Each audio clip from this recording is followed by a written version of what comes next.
کہ آپ دل برداشتہ نہ ہوں۔ انشاءاللہ اللہ رب العزت کے فضل و کرم سے ہمارا بھروسہ جو ہے وہ اللہ کی ذات پہ ہے۔ اللہ رب العزت کی رضا کے لیے ہم مسجدوں کی خدمت کرتے ہیں، اور جب ہم اللہ کے گھر کی خدمت کرتے ہیں نا تو اس کے بدلے میں اللہ رب العزت ہمیں دنیا اور آخرت میں عزتوں سے نوازے گا، ٹھیک ہے۔ باقی یہ جو مسجد انتظامیہ ہے، بہت ساری جگہوں پہ دوستوں نے مجھے یہ بتایا کہ جی میری تنخواہ بھی بند ہو گئی، میری تنخواہ بھی بند ہو گئی، دیگر جو ہے نا، اور بہت ساری جگہوں پہ ایسے 25,000 آنے سے پہلے ہی تنخواہیں بند کر دی۔ آپ جب ان کو 25,000 ملے ہی نہیں ہے، اور اوپر سے جناب والی مولوی صاحب تو ہم سے چھپا کے بیٹھے ہیں، بھائی جب مولوی صاحب کو ملیں گے تو وہ آپ کو بتا دے گا۔ اس لیے آپ جس طرح پہلے جو مسجد انتظامیہ ہے، جس طرح پہلے امام کے ساتھ تعاون کرتے تھے، آپ ایسے ہی امام مسجد کے ساتھ تعاون کریں۔ سوشل میڈیا پر 25,000 کا شور شرابہ زیادہ ہے، ابھی تک تو پورے پنجاب میں سارے علماء کو پیسے ایک مہینہ بھی نہیں ملے، اور آپ لوگ پہلے، اب آپ لوگوں کی وفاداری کا پتہ چل گیا کہ تم لوگ اپنے امام کے ساتھ کتنے وفادار ہو، کہ تم لوگ اپنے امام کو مطلب وہ 25,000 روپے اگر ملا یا نہیں ملا یا مل گیا ہے تو وہ تمہیں ہضم نہیں ہوا، تم کس منہ سے اپنے امام مسجد کو کہتے ہو کہ ہم آپ کے ساتھ بڑا پیار کرتے ہیں؟ یعنی تم لوگوں کو 25,000 روپے امام مسجد کا برداشت نہیں ہوا، فوراً تنخواہ بند کر دی ہے، اور بہت ساری جگہوں پہ یہ جو ہے وہ شرم سے مر ڈوبنے کا مقام ہے۔ بہت ساری جگہوں پہ مجھے دوستوں نے بتایا کہ ہم سے جو ہے نا، ہمارے جو قریبی ہیں نا، انہوں نے پارٹیاں کھائی ہیں بہت ساری مسجد کی انتظامیہ نے، اور ہم نے پہلے جو وظیفہ ہمیں ملا ہے وہاں سے جو ہے نا، ہم نے 10-10 12-12 15-15 ہزار روپے ان کو پارٹیاں کھلائی ہیں جی۔ وہ نمازی اکٹھے ہو کے جی آپ کو ملنا شروع ہوا ہے تو آپ ہمیں پارٹی کھلائیں، نہیں تو ہم آپ کی تنخواہ بند کرتے ہیں۔ اب میں اس بات پہ کیا کہوں کہ آپ لوگوں نے یہ جو بیچارے مولوی جو امام مسجد ہے، اب تو وقت تھا کہ آپ خوش ہوتے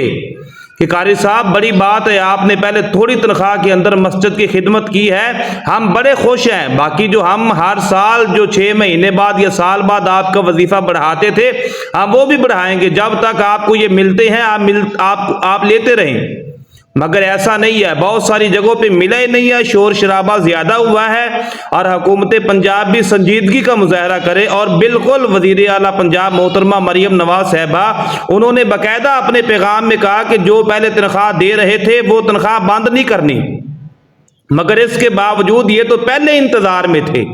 بندہ خدا امام مسجد کی جتنی خدمت کرو گے، امام مسجد جو ہے سارا دن قرآن پڑھتا ہے، سارا دن باوضو، اور پھر اللہ رسول کے ساتھ جو ہے اس کی لو لگی رہتی ہے، آپ کے لیے دعائیں نکلے گی، آپ کی نسلیں آباد ہوں گی۔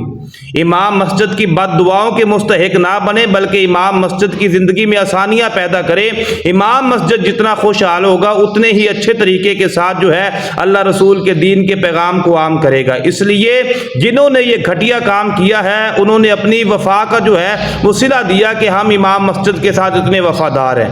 کیا ہو جاتا اگر 2-4 مہینے 5 مہینے 25,000 لے بھی لیتا، یا اگر وہ سدا بھی دیتے رہے تو آپ دیتے رہے جو آپ دے رہے تھے، سال ہر سال سے آپ دے رہے ہیں، ایک دم آپ کو کون سا ایسا کیڑا سونگ گیا کہ آپ لوگوں نے کہا دیا اب آج کے بعد ہمارے بند ہے؟ بہت سارے جن کو ملے ان کے بند، اور بہت سارے ایسے ہیں جن کو ملے نہیں ہے، الٹا شک کی نگاہ پہ مل گئے، بتا نہیں رہا یہ بڑا گناہ ہے، یہ ہے وہ ہے۔ بڑی عجیب بات ہے، مطلب جس کے پیچھے آپ نماز پڑھتے ہو آپ کو اس کے اوپر اتنا بھی اعتماد نہیں ہے، کم از کم وفاداری کا ثبوت دیتے آپ اس کے ساتھ جو ہے نا، اس کو کہتے جی آپ وہ بھی لے، ہم بھی جو خدمت کرتے ہیں وہ ویسے ہی آپ کی کرتے رہیں گے، بلکہ پہلے سے بھی زیادہ کریں گے۔ جتنی بھی انتظامیہ کے مسجدوں کے لوگوں نے یہ کام کیا ہے، میں ان سے گزارش کرتا ہوں کہ خدا را اپنے امام مسجد کے ساتھ وفا کریں، محبت کریں، تاکہ اس کا دل خوش ہو، دل برداشتہ نہ ہو۔ تنخواہ بند کرنے سے کچھ نہیں ہوگا، رزق دینے والے تم نہیں ہو، رزق دینے والی اللہ کی ذات ہے۔ اس لیے یہ تم جو ہے اگر تمہارے سپرد اللہ نے کیا ہے تو اس کا مقصد یہ نہیں ہے کہ تم جو ہے وہ جناب والی اس کے رازق بن کے بیٹھ جاؤ، بلکہ نہیں، تم اپنی ڈیوٹی نبھاؤ۔ وہ اپنی ڈیوٹی نبھا رہا ہے، اور باقاعدہ جو حکومت پنجاب کی طرف سے اعلان ہے، یہ تو امام مسجد کے لیے اعزازیہ کے نام سے دیا گیا ہے۔ اللہ سارے دوستوں کو برکت عطا فرمائے۔